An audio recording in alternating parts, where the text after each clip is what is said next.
मोठ्या जगातल्या एक नंबरच्या पक्षाचं जिल्हाध्यक्ष होणं म्हणजे तुमच्या काँग्रेसच्या राष्ट्रीय अध्यक्षापेक्षा मोठं पद आहे. कारण काय त्या काँग्रेसमध्ये राहिले आता एकाची पाठ रमेश करांना लावली, दुसरं अशोकरावजी पडता निसटले.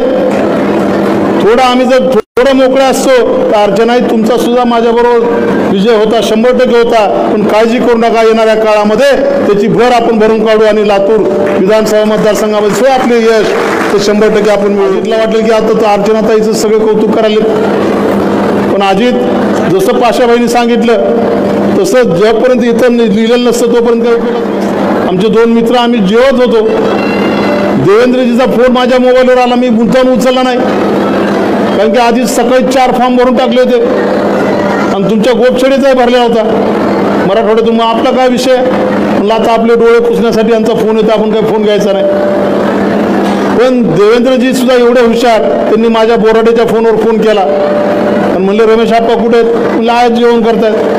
ते निमित्त झालं. देवेंद्र बोला असं वाटलं असतं रमेशने मुद्दाम माझा फोन उचलला नाही. हो म्हणलं जेवण करत होतं, मोबाईल सायलेंट होता म्हणून मी उचलला नाही.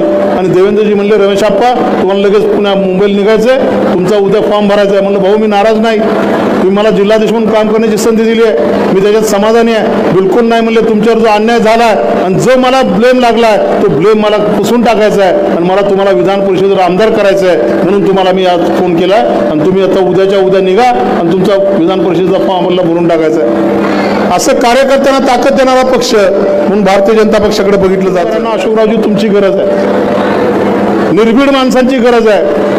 आमचं लातूर निर्भीड माणसाच्या पाठीमागं मोठी ताकद उभा करतं, त्याचं मूर्तिमंत जिवंत उदाहरण. आमचे जिल्हाध्यक्ष बसवराज पाटील साहेब झाले. मला अनेक जणांनी म्हणले की एकच का जिल्हाध्यक्ष झाले? म्हणलं मला एकच आनंद आहे की हा माणूस काँग्रेसला मॅनेज न होणारा माणूस दिला, याच्यामध्ये मला आनंद आहे. कारण की आमच्या लातूरमध्ये दहशत आहे.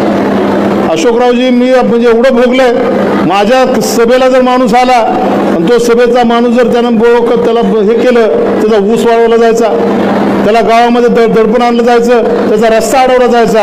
अशा अडवणुकीची भूमिका आमच्या लातूरमध्ये होती. पण ह्या सर्वसामान्य 72 मतदारांनी या सगळ्या प्रस्थापित मस्तवालांची मस्ती जिरवण्याचं काम या मतपेटीच्या माध्यमातून केलंय आणि त्यामुळे या लातूरमध्ये परिवर्तन झालेलं आहे. आता मजबूत माणूस आहे, जिल्हाध्यक्ष जो लागतो, हुकमी हक्का जो लागतो तो आपल्याकडे आहे. आणि लातूर शहरामध्ये हा हुकमी हक्का खूप चालणारा एक हक्का आहे. औषधापेक्षा बसवराज पाटील साहेब लातूर शहरामध्ये तुमचा हक्का खूप चालतो.